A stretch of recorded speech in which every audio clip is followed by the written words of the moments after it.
note for the lens notes page 1 here. It's going to be the first half, and then I'll do all the problems on a different video. These are the 3 rules for drawing a ray diagram. I would go ahead and stop the video, write down all those rules, and then I'll show you how to apply it. Okay, so go ahead and stop the video now. I'm going to go ahead and keep going though.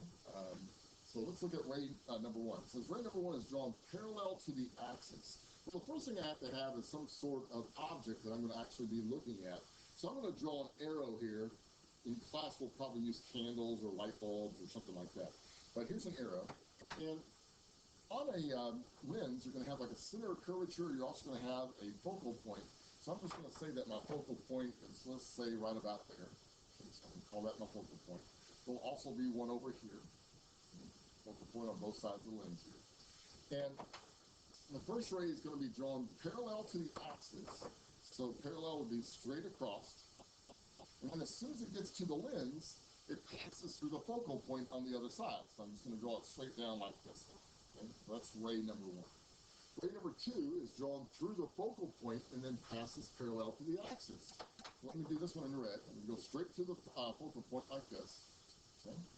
As soon as it hits the mirror, it goes straight parallel to that axis. You notice those 2 intersect. Well, the third one is going to go straight through the center of the lens. Now, up on the directions here, it actually says it's drawn to the center and perpendicular to the mirror. Well, with a lens, it just goes straight through. So I'm going to draw a blue line here going straight through the center of the lens.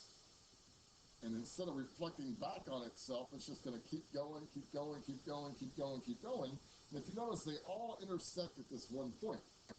Well, the fourth one tells you how to draw the object that you're going to see. So if I put a screen here like we're going to do in lab, you will see an arrow that starts on the axis and then draws down to that point of intersection.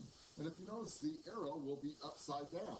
This is a lot like your eyes see. And most people don't know this, but your eyes, when the light goes through it, everything is inverted. It's upside down, left is right, and everything else. So your brain has to get used to converting all those back.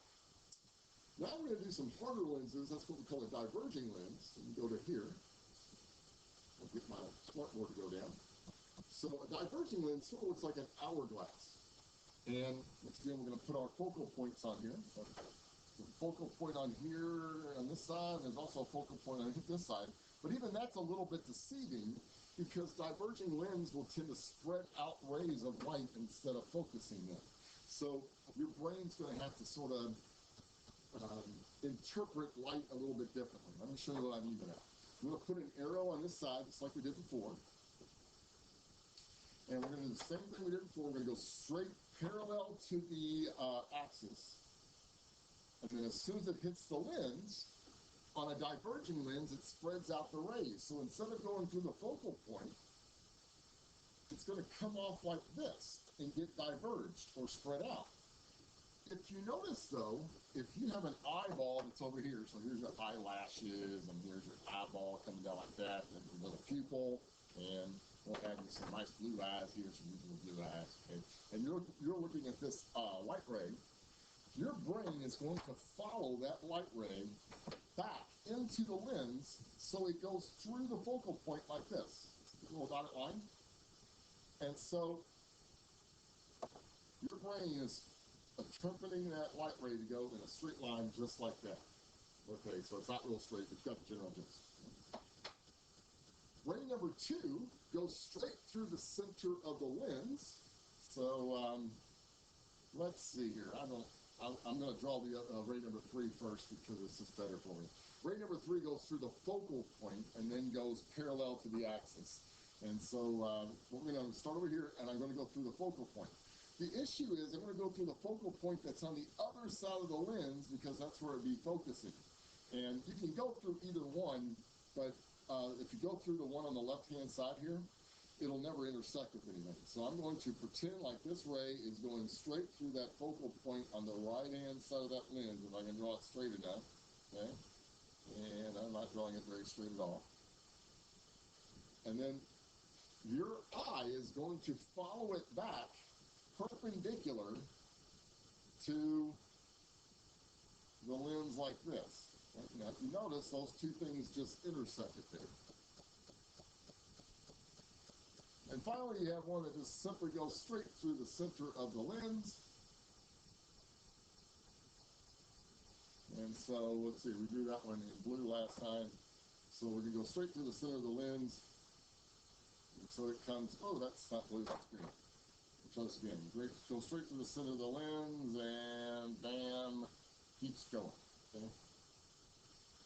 Once again, this one went through, I sort of drew it through the focal point, but you got to remember that your eye is following it back. Once it goes through here, your eye is following it back into the lens like this.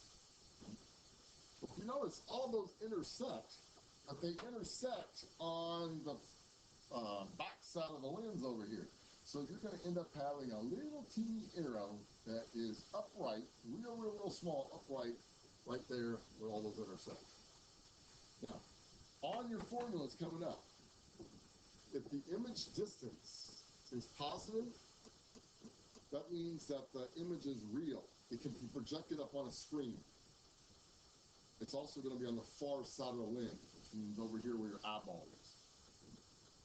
If the magnification is negative, you have negative magnification, that means the image is going to be upside down. We call that inverted. And then lastly but not leastly, if the magnification is less than 1, that means the image is smaller than the actual object. If the magnification is greater than 1, that means it's bigger than the actual object. So these ray diagrams are, again, a little tricky to draw, especially the diverging lenses. That's all I got to say about that. We'll see in a little bit. Bye.